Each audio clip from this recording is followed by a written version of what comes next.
Hello, I'm Sal Gentili, CEO of Friday Health Plans, and we're proud to sponsor the Growth Track this year at Denver Startup Week. We're a company that just entered a rapid growth phase, so we felt it was particularly appropriate.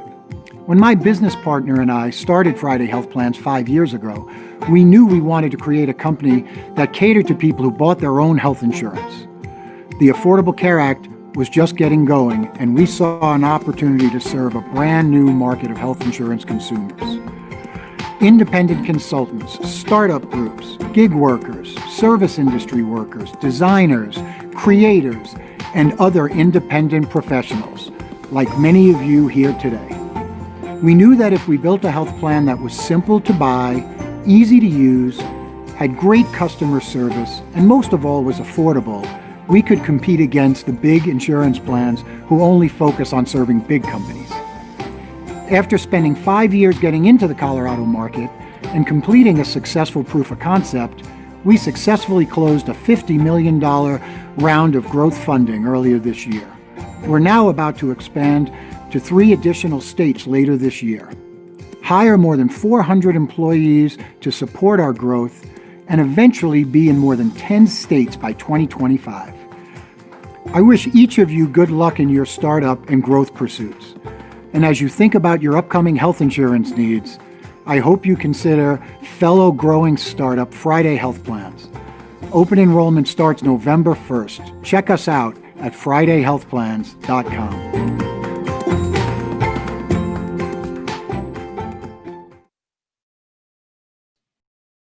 Hello, everyone, and welcome to Denver Startup Week. I'm Jake Cohen, the Growth Track Chair and member of the Denver Startup Week Organizing Committee. Thank you for joining us for our first ever virtual Denver Startup Week. If 2020 has taught us anything, it's that we are more powerful when we come together as a community to share ideas and help make each other better. And here we are, virtually showing the world what Denver is made of. At Denver Startup Week, we strive to make all of our sessions a space where attendees can connect, learn, and grow, regardless of gender, identity, expression, race, ability, sexual orientation, and the intersectionality of identities. There's something for everyone at Denver Startup Week, and we thank you for joining us. Now over to our panel.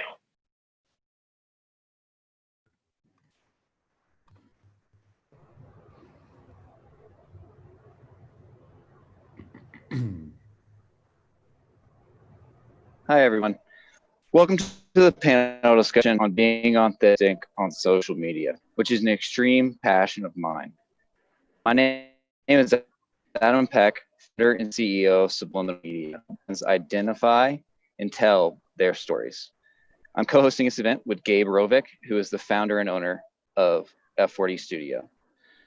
Subliminal and F40 Studio formed a strategic partnership a few months back because we realized that our missions aligned perfectly.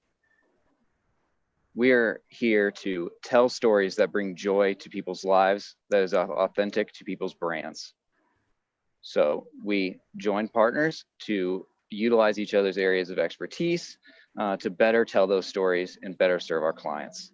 With that being said, I want to pass this over to Gabe to introduce the rest of our amazing panel.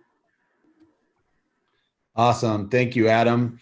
It's been a pleasure having all these discussions about authenticity and implementing them into our everyday work together. I'm super stoked to introduce our amazing panel. First off, we have Faal Ali. He's a single father, serial entrepreneur in Denver. One of his businesses is Easy Media, which is a content creation business. And another one he has is an art gallery by the name of ELA Gallery, which stands for I Live Authentic. Next, we have Casey Fox. Casey is the digital marketing specialist for Zeal Optics.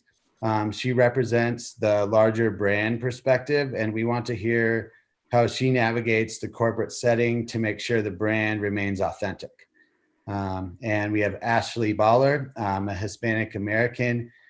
She's a victim of child sexual assault, struggles with anxiety and depression, battles an autoimmune disorder, and she shares her story of lived experiences openly on social media.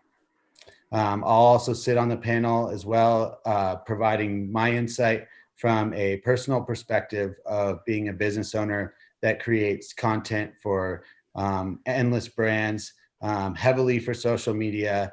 And our mission at F4D Studio is to help brands and individuals curate stories worth telling. So now I'll turn the mic back to Adam and let him open up the questions to the panel.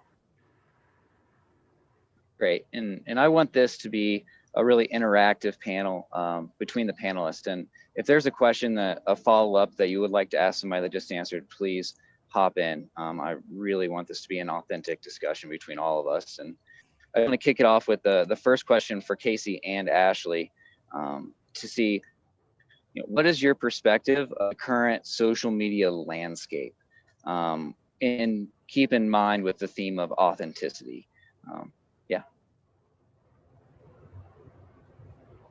Ashley, do you want to go first?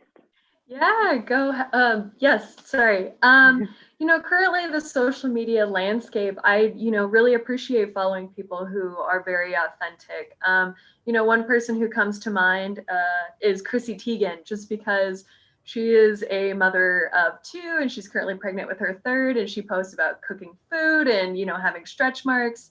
And as a woman, I'm just, I love that about her. And so I really feel like I try to portray authenticity as well for myself, and, just being who you are and being completely honest, and, go from there. So.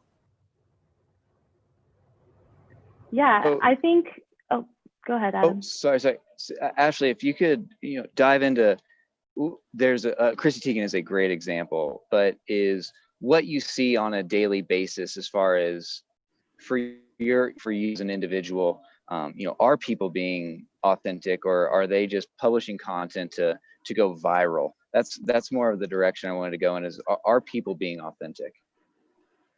Yeah, I think it really, from my point of view, I feel like not really. I feel that a lot of people are scared of being vulnerable and authentic. And I think kind of probably try to cover that up with creating a brand aesthetic that, conveys a certain message of, all of my pictures are perfect. I have, whatever that might be, if you're trying to convey this idea and aesthetic that I'm a world traveler. So I'm posting old pictures from a vacation I went on 2 years ago to make it look like I'm there right now, so that people think I'm just this jet setter, and things like that. And I think that, the authentic part of me is like, well, quite frankly, I can't afford to do that all the time. So, I just feel like that's not something that I value, but I think a lot of people are just, very scared to post about who they are as real people and want to fit into this image that is so celebrated, right? So if you're kind of this jet setter person and people are like, wow, you travel the world all the time, you have these amazing photos, that kind of feeds this ego of, oh, well, that's what gets likes, I'm going to continue to do that. And I think that that's really sad. I feel like I really appreciate when people are like, I'm in my pajamas, I haven't slept because I'm working really hard, or, I'm eating pizza for breakfast, whatever, right? I feel like that's authentic, and I don't really see that very often. Yeah, and just to jump off of that, I think, Instagram started as a very visual platform. So everyone was posting, first it started just like, I took a picture of my coffee, and then it evolved to, have to post a professional photo of my coffee. And then it evolved into having a feed aesthetic and making everything super curated and very the same. And I think now we're evolving to a point where people are really craving connection, and that connection comes from authentic posts. It doesn't have to be, a professional photo of your coffee. It could be a photo of your coffee with actually a long, in-depth caption that you pour your heart out about your day. And I definitely agree that we don't necessarily see a ton of that authentic content, but I do think we're moving in that direction because people are seeking that connection and relatability. Yeah, I love what you said about it started out as such a visual platform and how now, it can be a not so great photo of your coffee, but it's turned into almost a textual platform where people are reading the captions and are connecting with you and knowing what you're struggling with or what your day is about or what your heart really is going after and where your heart is. So I totally agree with that. And how with Zeal, do you feel as if, or have you gotten any feedback of, that was a great photo, but man, that caption was really great. Do people actually reach out to you and respond to that? Yeah, I think it's definitely a healthy mix. I mean, our audience does love beautiful imagery, and I cannot deny that. They are really excited about beautiful landscape imagery. But I have noticed when we do pair that with a story, so say it's a photo of Gabe and it's paired along with a story from one of his adventures, which we have done in the past, because Gabe is a Zeal ambassador.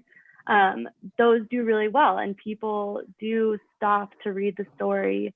And if they're extra excited about it, they'll leave Instagram to our blog to learn a bit more. But I do think we do see higher engagement when we include a longer caption and include that story and that connection with someone who uses the brand. I love it. And Faal, this one's for you, and I love everything that you do with your brands and with your businesses as far as being authentic and what does, as a father, and what you're teaching your child growing up is, what does being authentic mean? What does it mean to you, and what does it mean to your child that you're teaching as a a very an influential mind? Well, I'd have to say that, across the board, I just want to remain the same person all the time, whether it's on social media or I teach my son who I am and what's authentic about me, because I'm always the same person no matter who I'm talking to. And whether he's there or not, if he hears me on the phone, if he hears me in the streets talking with somebody, or I've got a client, I'm usually just me. I don't really turn anything on or off. I think that my brand is me. So, and I think that's kind of what attracts people to my brand. And I just want to show my son that you don't have to be a different person. You don't have to turn on this other side of you if you don't want to. You can just remain yourself and be authentic to that self. Be authentic to yourself as well, and that will come across in the things that you do.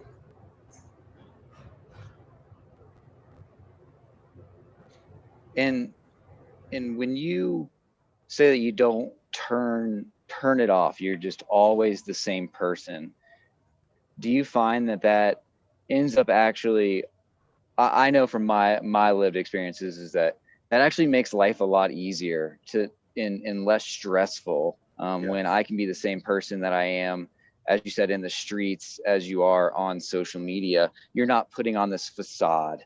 And do you feel as if you create a better connection with your clients or just your audience in general with the content that you produce by just being yourself? You're able to create more meaningful content? Well, I think that most of the people who do business with me and know me know that I create content for a living, whether it be social media, just kind of like Gabe does at F4D.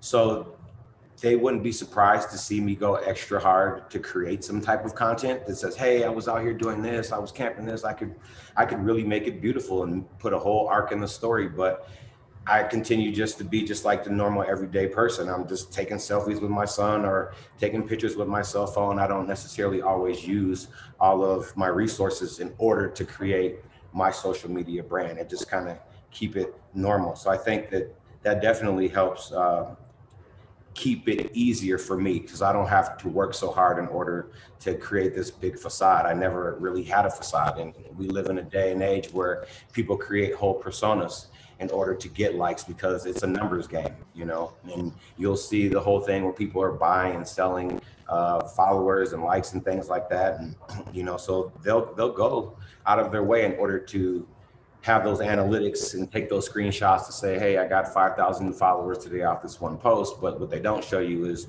2 weeks later, all 5,000 of those followers are gone because you can't maintain that level of content that now you're projecting to the world, you know? So I feel like as long as I just keep it kind of even keeled and just maintain and try to be the same across the board all the time, it just makes it so much easier for me to expand my brand as well, because I don't really have to gear up so hard and to just maintain that level of engagement and following.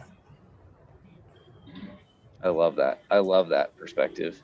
And Ashley, I want to direct this question to you is, you know, to build off of Faal's is, you know, why do you think it is so important to be authentic on social media and not put on a facade, you know, in terms of importance in messaging and building relationships and just everything that has to go into why it is important?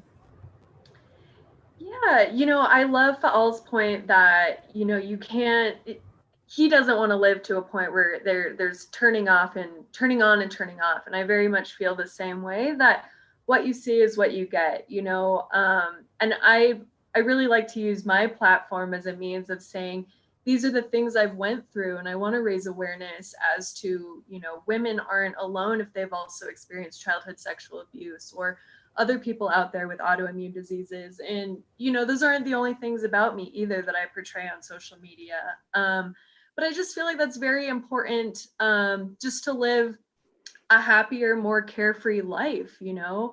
I completely agree with all of, you know, I'm a photographer as well. And it's like, oh, I can take beautiful photos with my camera, but sometimes I love just posting the pictures I took with my iPhone because it's a selfie I took with my dog or with my sister, you know, whatever. And I feel like that just adds a level of genuineness to a person, that it is. It's a respect of what you see is what you get. There's no questioning of like, does this person really kind of feel this way, or do they not feel this? And, you know, I think the people that want to continue to be a part of your life and follow you on social media, they're respecting you for who you are and not kind of going along with this image or this person who isn't really you. So if someone ran into me at Target, I would talk to them about, you know, the pictures of my dog I post on Instagram if they brought it up, or, oh, I see you made this recipe. It's like, yeah, I did make that recipe. I'm not just,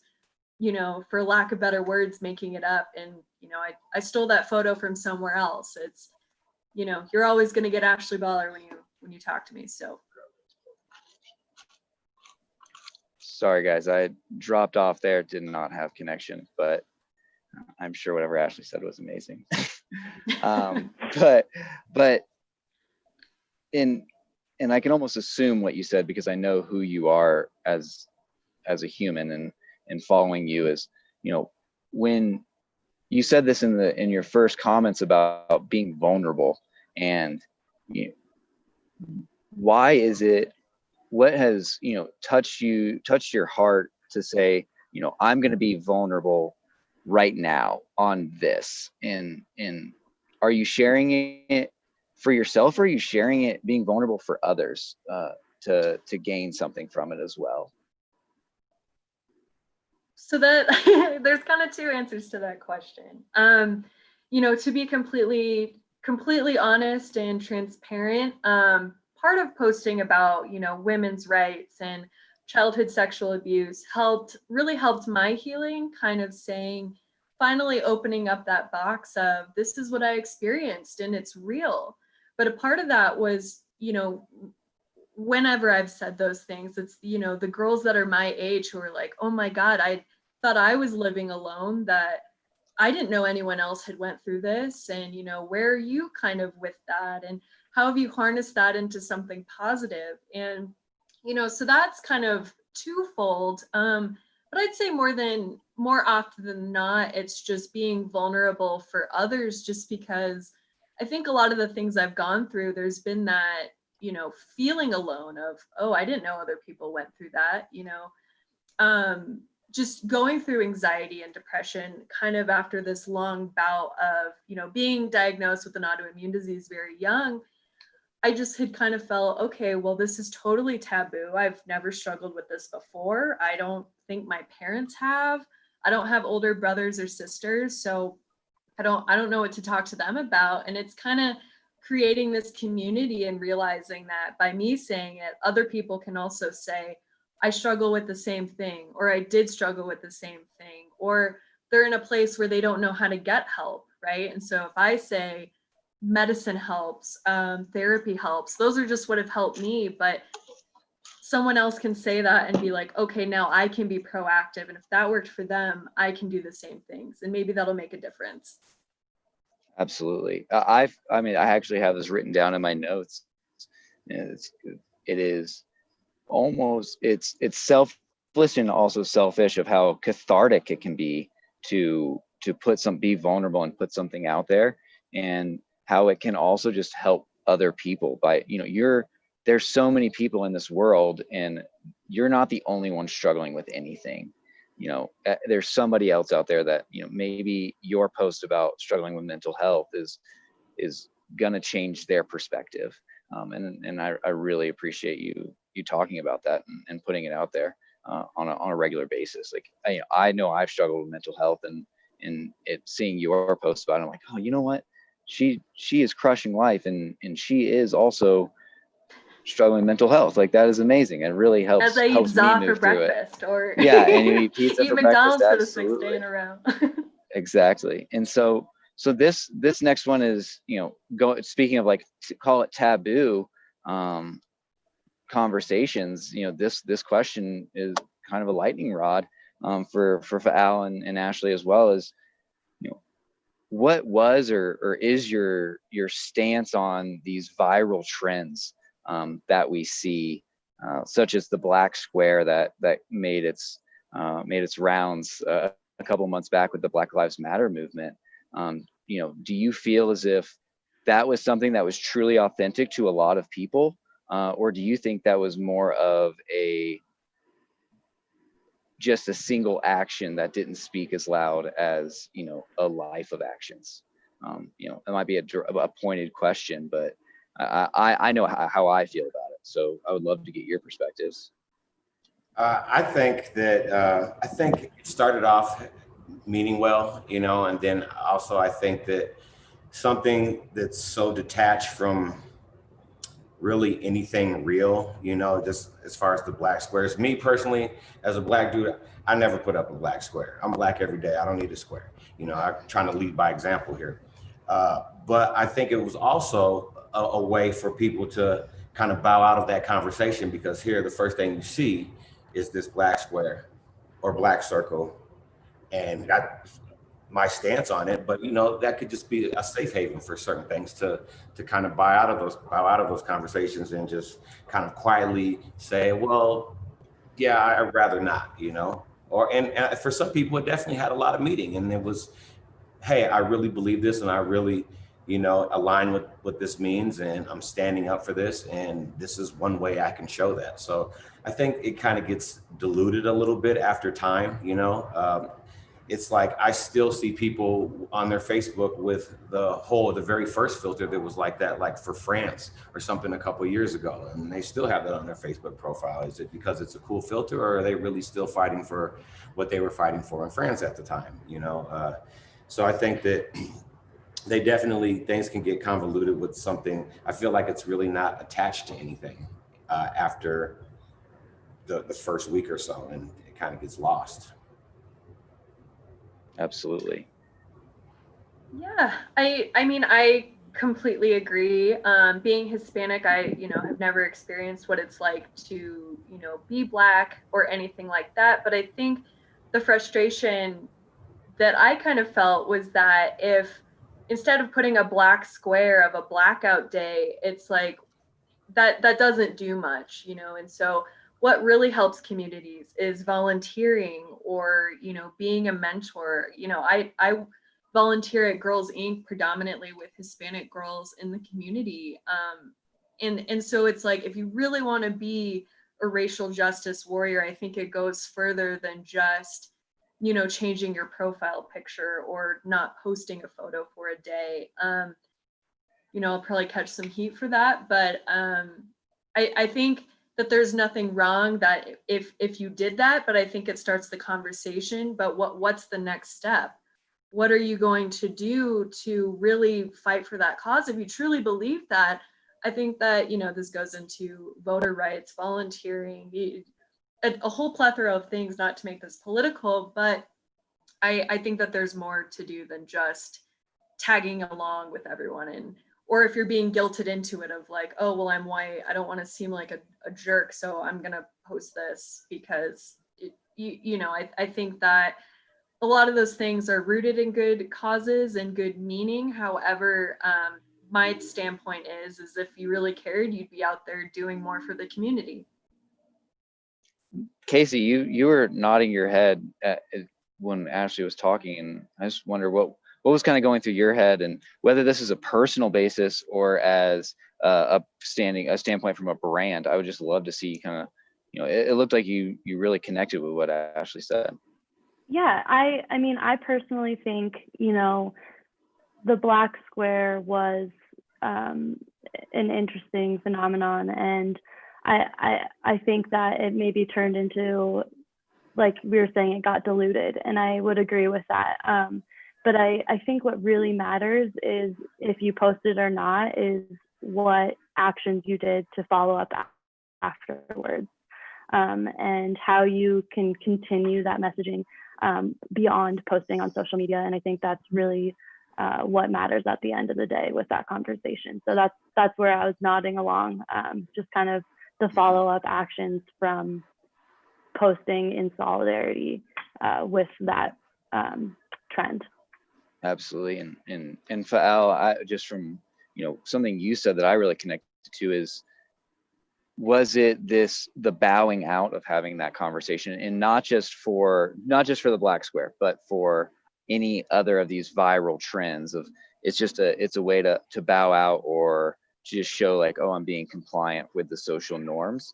I know for myself, I've never participated in any of these viral trends, and it's because I think that invites that conversation to be had. I know that when the Black Square happened and I did not post something, my inbox was filled with people saying like, you need to post that. You need to stand in solidarity. And I'm like, well, let's have a conversation. Thank you for messaging me. Let's have a conversation about what I'm doing on a regular basis. What my actions are, rather than just posting that Black Square. It was a way of starting that conversation. I had my inbox the same way. People were, even other Black people were like, hey, why aren't you following this trend? And I'm just like, I don't have time for all that, because I'm out here creating opportunities for Black people all the time. Let's like really do something. The social trends are cool, but like you said, I agree with you completely. Absolutely. It starts those conversations, and what I do have time is for a conversation. If you don't understand why, I can articulate myself and my reasons why. I really don't put a lot out of social trends or political messaging out on my social media, just because I'm really not into it in real life, and that's authentically me. I have other things that I focus on, like being a dad, and I don't want to have to teach my son about politics at 8 years old and why I'm upset and why I'm feeling these ways. So I spend to do other things with my time, and I think that that's what you would get on my social media as well, is that you won't see any like political affiliations or following any trends. And I think that if to go back to what Ashley was saying about being vulnerable, I think that that is a vulnerability, and that is displaying courage, because on social media, for me, I don't have a private account. Anybody in the world can reach out to me about anything. If you follow me or you know who I am, and I'm always down to have those conversations. And I think that vulnerability, on the flip side of that, equals courage, and I think, leading courageously is way better than putting up a Black Square. Yeah, that's great. Yeah, I know Adam. Adam, are you still there? Yep. Cool. Yes, I'm still here. You're Go good. And Gabe, I want to pass it to you. I would also, just in the process of passing it to you, is asking you a question to build off Al's part of, it seems like he is very active in the community and what that means to him. And, you know, I know F4D from working with you is that how active you are in the Golden community and how active you were in the Golden community to support the local businesses there during the COVID pandemic, when in the first early days of it. And, you know, and what that was an authentic choice for you and for F4D Studio. And I kind of want to build off of that and say, you know, what drove you to do that, and what drives a business owner from your perspective, and Casey as well, to create content that at the end of the day might not sell things, but describes your mission, you know, and really leans on those values of your companies.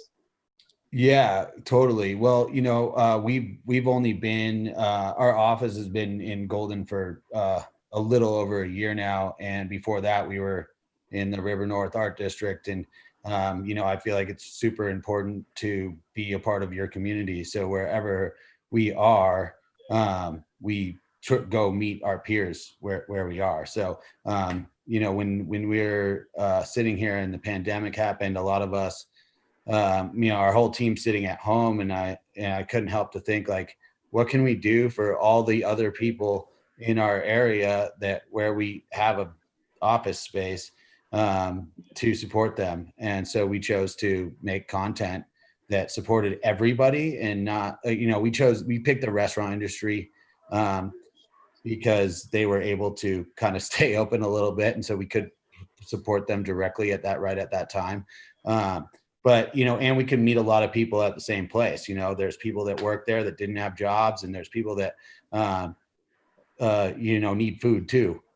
So everybody's got to kind of eat. So it really helped to like bring light to like, hey, you can still come to this restaurant and help your community as well. So, you know, our stance on helping our community is, you know, one, letting people know we're there, and afterwards, when the dust settles, like, you can come to us whenever you need something, because that's the type of people we are. And that's just part of our values. You know, our four core values are compassion, adventure, innovation, and execution. So, you know, it hits home at a lot of that. And it takes a lot to give something away for free. Casey, for sure. Yeah, could you jump in? Yeah. So Zeal, you know, I personally think that social media is so much more than an outlet to sell products. And I think people follow brands on social media in order to get that further connection with the brand, as well as gain some sort of value. And during the, you know, times of really strict lockdown, we were like, okay, we can't keep posting this content about inspirational adventures, because, you know, we were being told to stay inside. And so what does an outdoor company do when the world is saying stay home? So we were focusing on content that would bring benefit and entertainment to our audience. So whether it's a new morning meditation practice, or it's how to set up your climbing gear in your house, or how to tune your bike for biking season. So we did a lot of content that would still bring value, but also, you know, help people be entertained and safe while staying inside. So yeah, it was definitely a very interesting time to shift our entire strategy.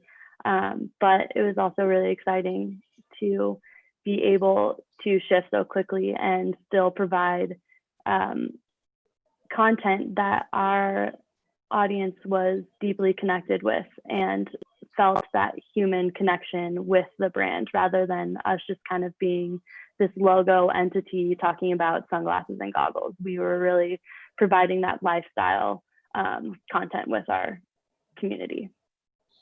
That's awesome, Casey. I actually kind of have a question, and I think this might kind of help out some of the people that might be in a similar industry as I am as helping other brands, but a lot of the content that we create at F4D is it's for social media, and we work with a handful of nonprofits, and that's typically a little bit easier to hit the authentic piece. But we do have a lot of for-profit clients, and our content is advertising, and sometimes we sit there and we struggle with the question, is this content that we're making meaningful?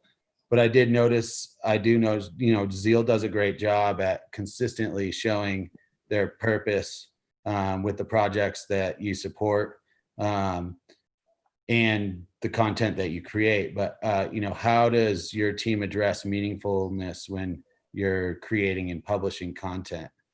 For like, I saw the last 3 posts you guys made were people talking about self-love, which I think goes back to some of the conversation that we were having earlier. Yeah, for sure. I mean, how we decide what we share really comes down to our 3 pillars of use less, give back, and explore more. But that being said, it's still a pretty broad picture, and we're really open to sharing stories, like any story that can be loosely connected to that overarching mission. And kind of going back to the self-love thing, that was one of our ambassadors, and he kind of just come to me and was like, hey, I'm working on this project, what do you think? And obviously that does not directly connect to sunglasses and goggles, but it does connect to our general community. And I think, if you're excited about being in the outdoors, and if you spent time alone in the outdoors, how important it is to build that relationship with yourself. So it just felt like a really great thing to share. And he looped in some of our other ambassadors and brought in a bunch of different perspectives. And it ended up being a really cool and authentic segment that we brought to our audience, even though it doesn't necessarily come down to sunglasses and goggles. It comes down to the lifestyle and the community. And I don't know if I really answered your question, but I guess just I think at Zeal, I personally live and breathe the brand. I personally am super interested in the outdoors. I'm super interested in sustainability, and that makes it easy to be authentic when vetting things to come through as a brand, because I feel that I'm very deeply connected to the brand. So, yeah. Cool. No, I think you answered the question for sure. Yeah, I kind of had a similar question just for Adam too. Adam, you and I talk a lot about encouraging authenticity to, our clients and the people that we spend our times with. Can you talk about just how you encourage your personal clients to be authentic online, and why you really think it's that important, when to have that conversation when you start working with a client? Absolutely. And it being authentic and being vulnerable, in my opinion, is completely connected. And there were times in my life where, it was all about the data. I did SEO and I still do SEO, but it really, it doesn't fulfill me. It doesn't fill me up to do that, because I just feel as if that is just getting somebody to click on your stuff because you're the top ranked person. And so I started living this life and putting it into practice with businesses. Let's generate more leads for your company, or get your message out there by building authentic relationships with a smaller audience than it would if you're just going for searches or something. And and I do it by example. All of my clients I am in direct contact with majority 7 days a week. And letting them know and sharing those things on my social media is really where it comes down to, and feeling that, as Ashley touched on earlier, is that she's not the only one going through this.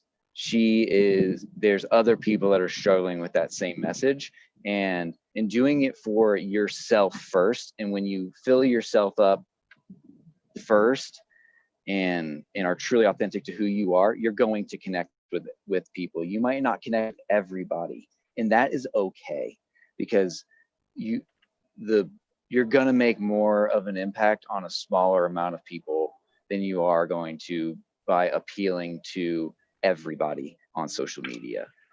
And so, yeah, I mean, to be authentic about myself right now, I'm in the middle of a parking lot of an RV park, because I'm living on the road for the next 4.5 months. And that is like, that's authentically me.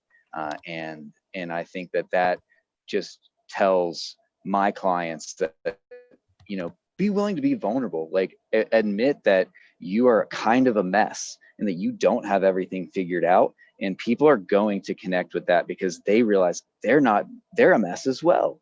And that's totally okay. And so especially with, working with F4D on their brand, is let's tell these stories of, okay, we went into this photo shoot and we forgot one of our lenses. I mean, we had to shoot this on another camera, something like that. Like, okay, you're an expert, but you make mistakes, and that's okay. So yeah, I would say that's really how I get that across, and why I tell everybody to be vulnerable, is because you're going to have a larger impact on a smaller amount of people. That's awesome. I think going off of that as well, Adam, is like, when you are authentic, if you're not judging yourself, you're not opening up the world to judge you, right? Mm-hmm. So if you own it and you say, you know what, I am a hot mess express, and like I'm, no one can really say much to you because you already admit it, right? So Mm-hmm. I think that's another aspect of, being authentic on social media as well. And a piece of that is, I said it in the beginning of, bringing joy to the world. At least that is, that's it, to be in create an escape for people in such a trying time in this world. There's so many things that are wrong in this world, and it's easy to be consumed by all that negativity. And if I or my clients can bring joy to somebody that I've never met before, just for 30 seconds, then like my life has meaning. My stories have meaning. I mean, yesterday I made 3 people cry with joy that I've never met before. And they reached out to me and told me that, like, what I said or what I did made them so happy. And not to brag on myself, but like that was just, it made me cry. I was like, wow, that really is something that is making a difference in somebody's life, for even if it's only 30 seconds. And that's where that really comes in, and that vulnerability and telling stories. Mm-hmm. Great. Gabe, do you have any other questions, Gabe, or do we want to open this up to a Q&A? Yeah, I mean, it kind of sound. I'm just kind of watching. It seems like some people, are very interested in some of the stuff we're talking about, and we got about 15 minutes left. So if people wanted to post questions either in the chat or the Q&A, would happy to hear from the attendees.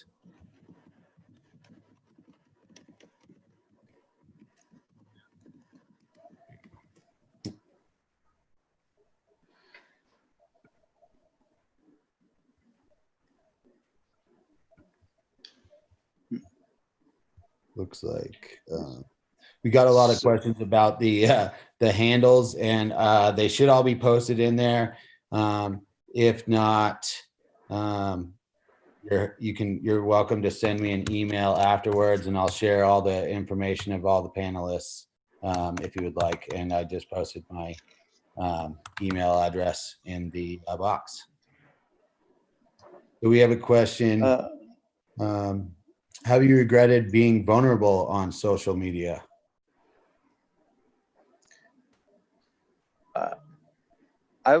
I have not. I've never regretted it. I've always just felt as if that was what I wanted to do at that time, and not looking back. Ashley, you seem to have kind of a connection to that question. Yeah, I don't know. I feel like I think I went through that point of life where I was really concerned about what everyone thought of me. And I think being a female, I think sometimes people look at vulnerability as, oh, you're just being whiny and you want attention or something like that. And I think that really hit me at one point because it was like, oh my gosh, like that is not my intention. I don't want anyone to feel like, look at me, all of these things. It is that authenticity piece. And so now I really feel like absolutely no regrets. And maybe that's just come with maturity and my own experiences. Having rheumatoid arthritis at such a young age really kind of put me in a mindset of it was a really horrible time and I missed out a lot on life. And, here I am now. I made it through onto the other side. And quite frankly, I just don't really care. So I think that that's kind of added to that of not having regrets and just coming to that age of like, it is what it is. I am who I am and you can't really change it. So no point in worrying about it. There's another one that's kind of like, it sounds like a little bit of a follow-up to that, but that rush of anxiety, excitement before posting a long, vulnerable piece. How do you shelf the itch to check its response or engagement in a positive mindset?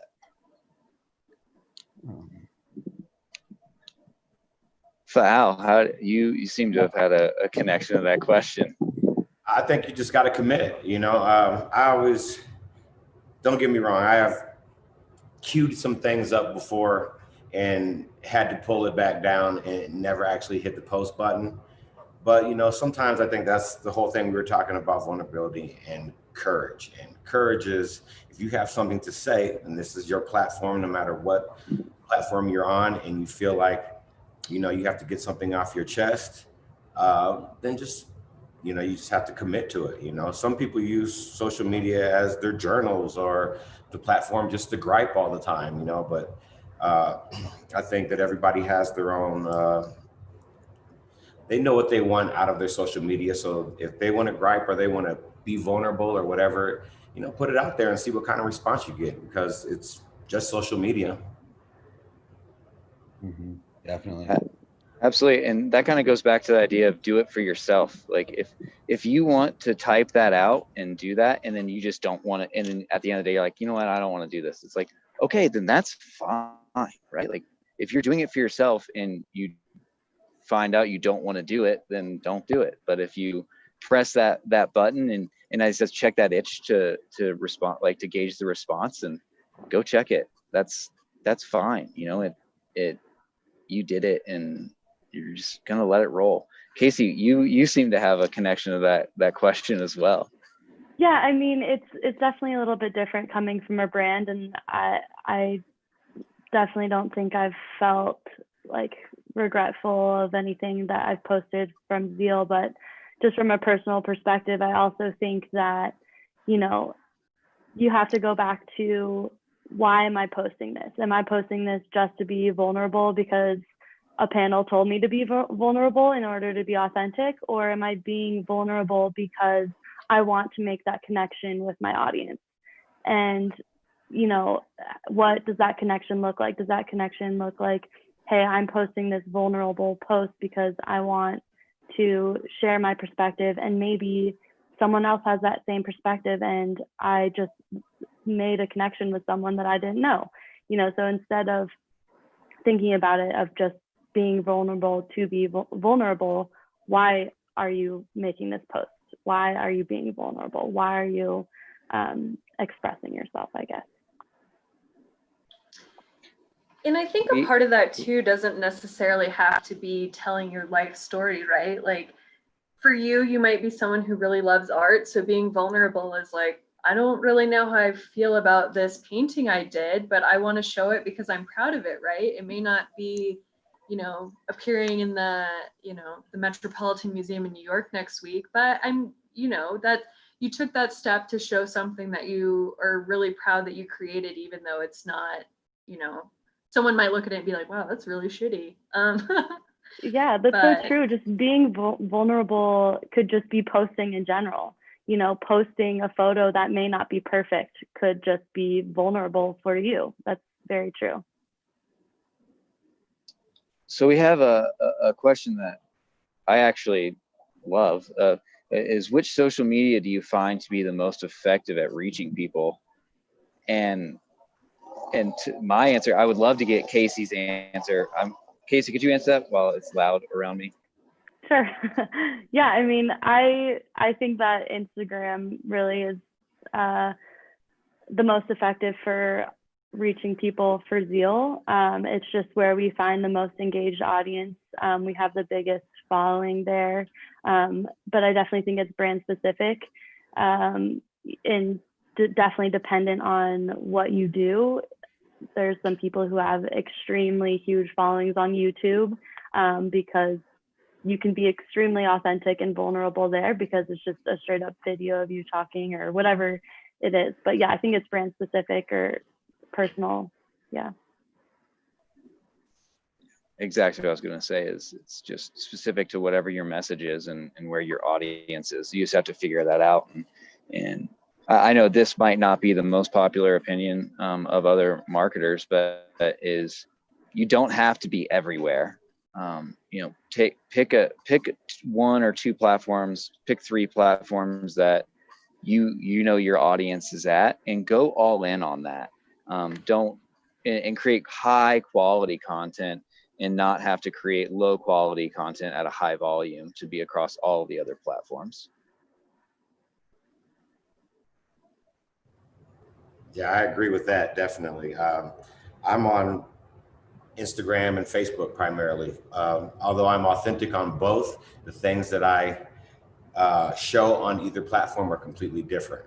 I have a lot of family and friends that I grew up. I've lived all over the country in various major cities, so I have friends everywhere and who want to see my son growing up as he develops, as he's 8. I have family who lives on the other side of the country who I don't get to see all the time, and I'm a little bit more vulnerable with things on that. On Instagram, it's just kind of just the normal file. You get what you get. I am on Twitter, but I don't tweet because I feel like it would get me in trouble. I'm kind of a hothead sometimes with the things I have to say regarding certain things, especially trending things, so I'm like, let me just not do this. And like you said, it is specific to the user and the person. Like, find the 2 or find 3 that really work for you and go hard, and be authentic. It just goes back to keeping it real. I growing up in my community, that was a big thing in my neighborhood, is always keep it real. So you never have to get checked on the back end. And what happened is don't perpetrate, and so find those 2 or 3 and just keep it real on them. And we have one last question, and there's 5 minutes left. Is it best to separate your brand business from your personal or social media or not? I have once again, sorry, I don't mean to just jump in on these questions, but I have made the conscious decision to not separate my personal brand from my brand. But I know that as the business grows, it will likely need to be separated. I think it's where you are in the phase, what phase you are in growing your business. But I know that as a business owner of a very small business, is that my values are the business's values. And so therefore I can make those messages go across one platform. I don't have to post, once again, in 3 different places. I can post in one place and get the same message across. But Casey, I would love to get your opinion, and Gabe, your opinion on that. Yeah, I'll just answer really quickly. So I've worked for small businesses in the past, and I personally think as a small business, your strongest asset is you. And, we're talking about authenticity, and you can bring so much personal insight into your brand through yourself. So I think if you are a small business, I do think it's really important to be connected through your brand. But with a brand like Zeal, obviously I'm not going to jump on the Instagram stories and do my daily routine, because it just doesn't make sense. I mean, I guess it could be interesting from a social media perspective, but I think it just depends on the size of your brand and how you connect with your audience and what your community looks up to. So our community looks up to our ambassadors and athletes So we share all of their stories. So yeah. Yeah, for sure. Yeah, I completely agree with Casey on, my business is smaller than Zeal by a long shot. And a lot of my clientele and stuff came from building my personal brand through life. Even before social media was so big, that's where I was getting my clientele, is the people that I was directly coming in contact with. But being able to be, an ambassador on Zeal, it's not F4D Studio that's sending Zeal content. It's stuff from my personal days.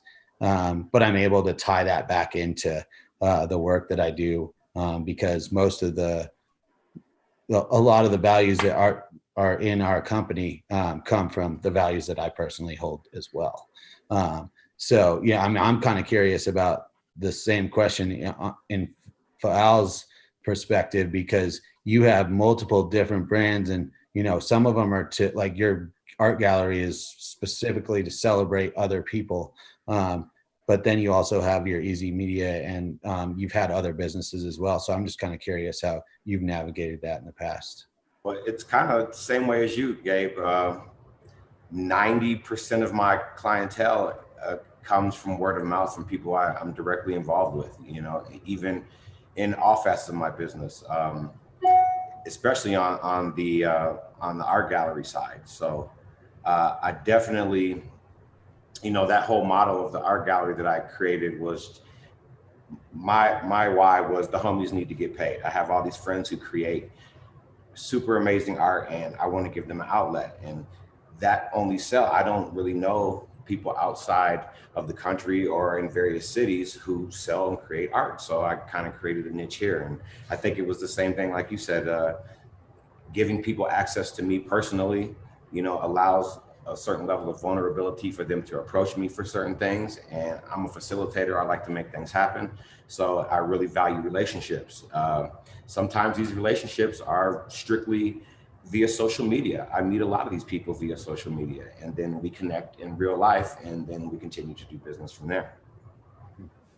Yeah, I think a lot of, like, possibly the feed that you create on your, social media, for me as well, it's a lot of it. I get, web development and photography gigs by people seeing, what I post, and kind of can get an idea of what my view is photography, as well as, a design, in affinity for design, right? And so people kind of almost look at that as a little bit like a resume as well, and so it's easy to say, oh, well, you did this in this spot, that would look really well if we took what you did there and applied it to my business. And so I don't really think that, it's necessarily a bad idea to, create a separation between the two. I think that there's great benefit in combining those.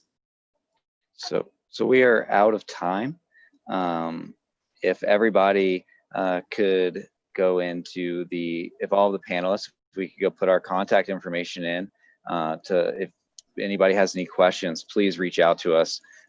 We are all very open to having these conversations, and if it's a business or a personal question, please reach out to us. We are all very receptive. Mm-hmm.